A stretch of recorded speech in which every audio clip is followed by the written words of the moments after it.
Tally prime accounting software में आइए हम आपको सिखाते हैं सेल की एंट्री कैसे करें।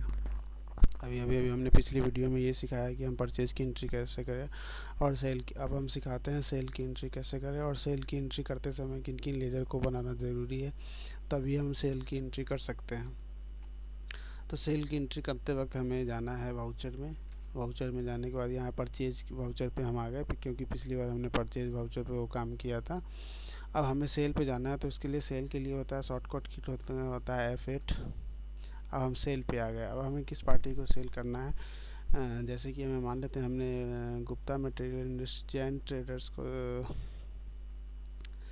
ये मन इंटरप्राइज को सेल करना है। सेल करने से डिलीवरी नोट हमें देना है कि कौन से चालान के अगेंस्ट हमें माल भेज रखा है, गाड़ी नंबर, व्हीकल नंबर, ये सब सारी चीज़ को डालते हुए मन इंटरप्राइजेज ये जिनका जीएसटी नंबर चेक चेक करते हुए देखते हुए उसके बाद हमें क्या सेल जीएसटी 18% पे हमें करना, क्योंकि ये लोकल की पार्टी है। लोकल यानी इंटर स्टेट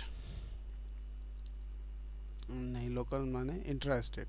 तो अब हमें इसमें अब देखना है कि क्या हम उनको बेच रहे हैं। जैसे कि मान लो हमने कीबोर्ड बेचा है उनको, कीबोर्ड 110 पीस हमारे पास है, मैंने 50 पीस उनको बेच दिया है 780 रुपये के हिसाब से।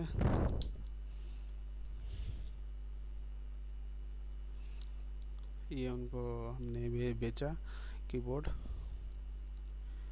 अब इसमें हो जाएगा अब हमें आउटपुट का लेजर नहीं है, ये आउटपुट सीजीएसटी का हमें लेजर बनाना पड़ेगा। तो हमें अब क्या करना है इसके लिए कि सबसे पहले या तो हम यहाँ पे शॉर्टकट की जो दिया हुआ है क्रिएट के थ्रू जाए, या हमें कीबोर्ड से अल्ट सी दबा देते हैं। अल्ट सी से आते हुए हम यहाँ पे अब लेजर क्रिएशन में आ गए। अब हम यहाँ आउटपुट 9% बनाना है, तो OUT आउटपुट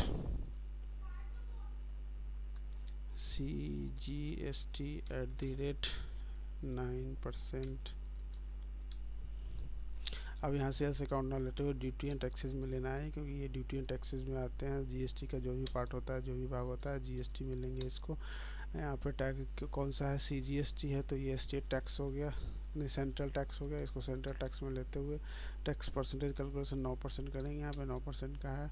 राउंडिंग अप आप ले सकते हैं, राउंडिंग अप इसमें ना ही लो तो ही बेहतर है, क्योंकि ये आपको मिसमैच में दिखा देगा अगर rounding up rounding not applicable करे। जितना टैक्स का अमाउंट कैलकुलेशन होगा उतना ही टैक्स हमें देना है।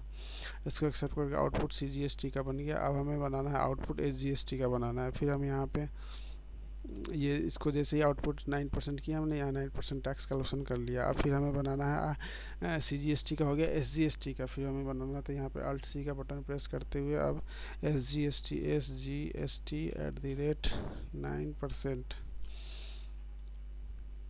Output SGST OUT output SGST 9% duty and tax में लेते हुए, यहाँ पे GST में लेते हुए इसको अब स्टेट टैक्स, यहाँ पे टैक्स टाइप सेलेक्ट करने के लिए कहता है सेस है, इंटीग्रेटेड टैक्स है, स्टेट टैक्स है। तो SGST यानी कि स्टेट टैक्स लेते हुए टैक्स कैलकुलेशन 9%, राउंडिंग अप में नॉट अप्लीकेबल लेना है। जो टैक्स अमाउंट कैलकुलेशन हो उतना कैलकुलेशन करके हमें यहाँ पे दिखाएगा। अगर वहाँ पर राउंडिंग अप या राउंडिंग डाउन ले लेते हैं तो ये हमें हमेशा मिसमैच में दिखाते रहेगा due to tax amount mismatch. अब हम यहाँ पे सारी चीज़ों की एंट्री हो रखी है। अब हम इसको एक्सेप्ट कराते हैं। रेफरेंस नंबर आ गया, एक नंबर हमारा है, इतने का बिल है, और ये एक्सेप्ट। इससे हमारी क्या होगी, एक सेल की एंट्री हो गई। सपोज डेटा हमें दूसरा सेल की एंट्री बनानी है, फिर से हम एक सेल की एंट्री करते हैं जैन ट्रेडर्स को। उनका receipt number, delivery note number लिखते हुए आगे बढ़ते हैं हम यहाँ पे। जैन ट्रेडर्स, उनका GST नंबर हमने चेक कर लिया। इंटर स्टेट की पार्टी है, पार्टी GST दिखा रखा है, दिल्ली की पार्टी है। अब हमें यहाँ पे सेल GST 18% लेते हुए फिर से कीबोर्ड लिए।